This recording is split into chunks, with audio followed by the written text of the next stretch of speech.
కూడా ట్యాపింగ్ జరిగింది అని. ఇప్పుడు కేటీఆర్ తన నివాసం నుంచి బీఆర్ఎస్ భవన్కి బయలుదేరిపోతున్నారు. అక్కడికి వచ్చిన తర్వాత మీడియాతో మాట్లాడతారు 10 గంటలకు ప్రెస్ మీట్లో.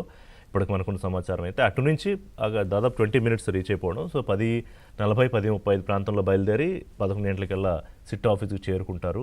ఇప్పటికీ చాలా స్పష్టంగా సిట్ చెప్తుంది ఏంటంటే కేటీఆర్ ఒక్కళ్లే లోపలికి హాజరు కావాలి. గతంలో హరీష్ రావు అలాగే హాజరయ్యారు, మిగతా వాళ్ళందరూ కూడా అలాగే హాజరయ్యారు. అడ్వకేట్స్ ఎవరిని లోపలికి అనుమతించే అవకాశం ఏమి ఉండదు. ఇప్పటికే భారీగా బందోబస్తు ఏర్పాటు చేశారు. కార్యకర్తలు, నాయకులు పెద్ద ఎత్తున బీఆర్ఎస్ ఆఫీస్ కూడా చేరుకున్నారు. అక్కడి నుంచి కాసేపట్లో లైవ్ అప్డేట్స్ తీసుకుందాం. బిఫోర్ దట్ బాలాజీ గారు, మిగతా వాళ్ళ విచారణ కంటే 100 మందిని ఎప్పటివరకు పిలిచిన విచారణకు సాక్షుల, బాధితుల, జర్నలిస్టుల వీళ్ళందరి విచారణ ఒక ఎత్తు, హరీష్ రావు విచారణ ఒక ఎత్తు, కేటీఆర్ విచారణ మాత్రం డెఫినెట్గా ఇట్స్ స్పెషల్. ఎందుకంటే బీఆర్ఎస్ వర్కింగ్ ప్రెసిడెంట్గా చాలా విషయాలు హరీష్ రావుకి తెలియని విషయాలు కేటీఆర్కి తెలుస్తాయి. లావాదేవీలు ఏంటి, ఫండ్ ఎంత వస్తుంది, మీకు ట్రెజరీలోకి, పార్టీ ట్రెజరీలోకి ఎంత వస్తుంది, ఎవరెవరు ఎలక్టోరల్ బాండ్స్ ఎంత ఇచ్చారు. ఇప్పుడు ఎస్బీఐ సుప్రీంకోర్టు ఆదేశాలతో బయట పెట్టే వరకు 3 కంటి వాడికి తెలియదు ఏ పార్టీకి ఎవరెంత ఇచ్చారు. సో ఈ 100 కోట్ల ఎలక్టోరల్ బాండ్స్ వెనకాల కూడా ఫోన్ ట్యాపింగ్ బెదిరింపులు ఉన్నాయా లేదా? ప్రభాకర్ రావు విషయాన్ని 12 కోట్లు ఎంతో ఇంకొక అతను కంప్లైంట్ చేశాడు, ఇచ్చారు. ఒక పర్సనల్ పంచాయతీలో 3 కోట్లు ఎవరికో ఇప్పించారు. అంటే దీన్ని దేనికి పడితే దానికి వాడేశారు ఫోన్ ట్యాపింగ్ని. అట్లా రిషి గారు, ఈ దేశంలో కూడా ఎలక్ట్రల్ బాండ్ల పైసలు బీజేపీకి ఎక్కువ వస్తున్నాయి. మీరే భారతీయ జనతా పార్టీకి సుమారు 5,000 కోట్ల పైసలకు ఎలక్ట్రల్ బాండ్ల ద్వారా ఆదాయం వచ్చినట్టుగా ఈ మధ్యకాలంలో పత్రికలలో, కథనాల్లో చూసినాం. అంటే మరి వాళ్ళంతా వ్యాపారవేత్తలని ఫోన్ ట్యాప్ చేస్తూ వాళ్ళని పట్టుకునేది మాకు భారతీయ జనతా పార్టీకి ఎలక్ట్రల్ బాండ్ ఇస్తారా, ఇయ్యారా, సస్తారని అంటున్నారా? దీని మీద భారతీయ జనతా పార్టీ సమానం చెప్పాలి. ఒకటి, ఈ దేశంలో అనేక మంది నక్సలైట్స్ చచ్చిపోతూ ఉన్నారు. దానికి హోంశాఖ మంత్రిగా అమిత్ షా గారు ఉన్నారు. అధికారులు చేస్తున్నారా, అమిత్ షా గారు చేస్తున్నారు ఈ పని? రెండో పాయింట్. మూడో, నేను అడుగుతున్నాను, ఇంతకుముందు అంటారు కదా మాకేం సంబంధం, అంతా అధికారులే చేస్తారని మాట్లాడుతున్న వీళ్ళకు మరి బాంబులు పేలుతాయి రేపు దీపాలకి అనే పొంగులేటి సింహారెడ్డి ఎట్లంటారండి? దీపాలకి బాంబులు పేలబోతున్నాయి, పెద్ద బ్రాడ్ సంచలనమైన వార్త తినబోతారని చెప్పేసి పొంగులేటి సింహారెడ్డి గారు చెప్తారు. ఎట్లా చెప్తారండి మరి?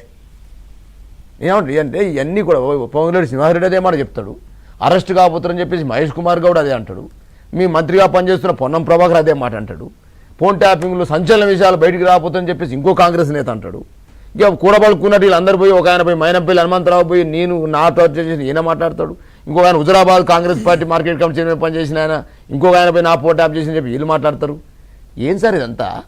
ఒక సీరియల్ లాగా రోజుగా దీన్ని నడిపించుకుంటూ మా కార్యకర్తల్ని బదనం చేసే ప్రయత్నం, మా నాయకత్వాన్ని బదనం చేసే ప్రయత్నం తప్ప ఇంకోటి ఏమైనా ఉందా? 2 అంశాలు నేను ప్రధానంగా అడుగుతున్నాను.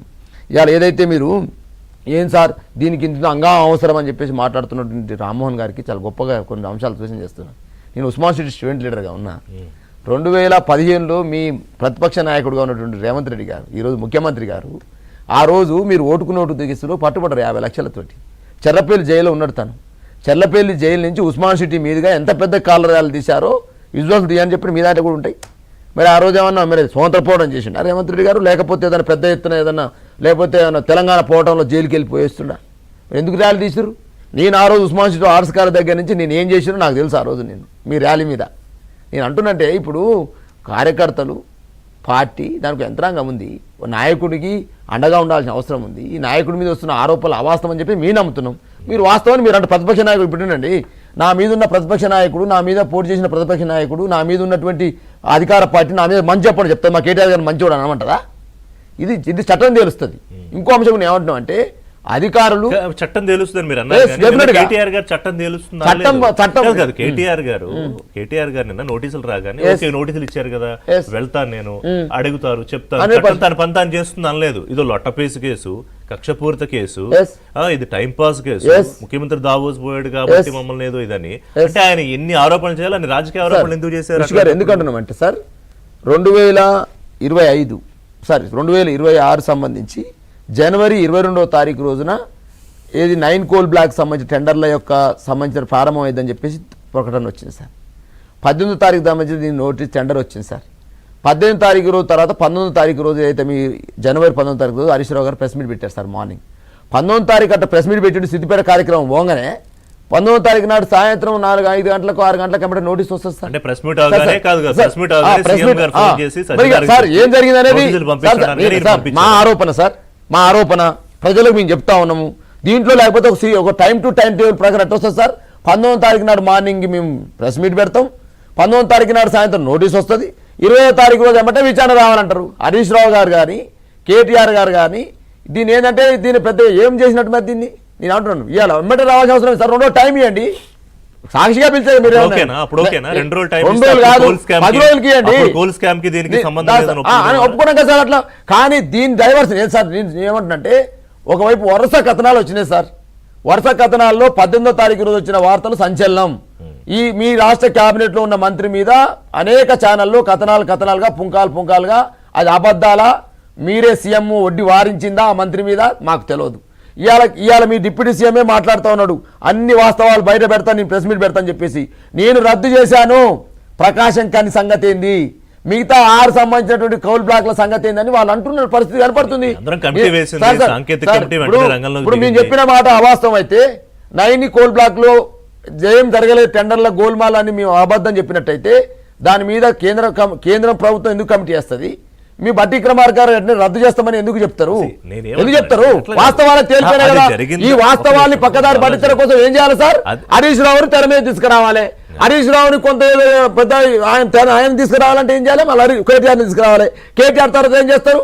మళ్ళీ ఇంకోళ్ళని పిలుస్తారు, సంతోష్ రావుని పిలుస్తారు, సంతోష్ తర్వాత కేసీఆర్ పిలుస్తారు. ఇదంతా ఏం చేస్తారు? దీన్ని ఒక 10 రోజులు ఆయన వచ్చినాక ఇంకో 10 రోజులుగా టైం హార్వర్డ్లో ఇంగ్లీష్ పాఠాలు చేసుకొని వస్తున్నా, లేకపోతే ఏం కోర్సుకు పోయింది కదా సార్ ముఖ్యమంత్రి గారు, ఆ కోర్సు అంతా నేర్చుకునే సోపు ఇదంతా డైవర్ట్ చేయాలి.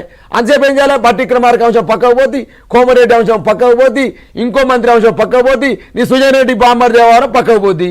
టెండర్ల అంశం మర్చిపోయి రోజు ట్యాపింగ్ లేదు, టేపింగ్ లేదు, డూపింగ్. ఈ డూపింగ్ అని మేము ఆరోపణ చేస్తుంటే రామ్మోహన్ గారు ఏమంటారు? ట్యాప్ ఏ జరిగింది, ఇంక పెద్ద మాటలు సార్. భార్య భర్తల ఫోన్లు విన్నారు, అల్లకు దొరబడ్డరు, ఇళ్ళకు బెడ్రూమ్లో దొరబడ్డరు ఒక మంత్రి అంటాడు. ఎక్కడ అన్యాయం సార్ ఇది? 6,000 ఫోన్లు సార్. ఋషి గారు ఇంకెంత అన్యాయం అంటే 6,000 ఫోన్లు ట్యాప్ చేస్తారా సార్?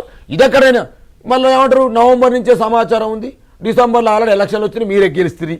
నవంబర్లో సమాచారం 400 ఒకసారి మాట్లాడతారు, 6,000 జరిగిన ఒకసారి అంటారు. సినీ తారలు వచ్చి అల్లకు పోయారు, ఇళ్ళకు పోయారు అని ఒకళ్ళు అంటారు. మీ మంత్రి కొండ సురేఖ గారు అంటారు ఇది ఎక్కడ అన్యాయం అండి, సినీ తారల ఇళ్ళని జరగొడతారని ఒకళ్ళు అంటారు. ఇది ఎక్కడ అన్యాయం సార్? మా నాయకులు అంటే మీకు అంత అలసా సార్? మా కేటీఆర్ అంటే, మా హరీష్ రావు అంటే భయం వేస్తుందా, అలసేస్తుందా? ఏమనుకుంటారు మీరు? ఒక భయం అంటే ఏం సార్? మా ఇప్పుడు సార్ ఇప్పుడు గుమ్మడికాయలు దొంగ అంటే భుజాలు దొంగకున్నట్టు మా ఈ లోపల ఉండాలి. మీరు బయటపడాలంటే ఏం చేయాలి? మీరు మాత్రం లోపల ఉంచుకోరు సార్.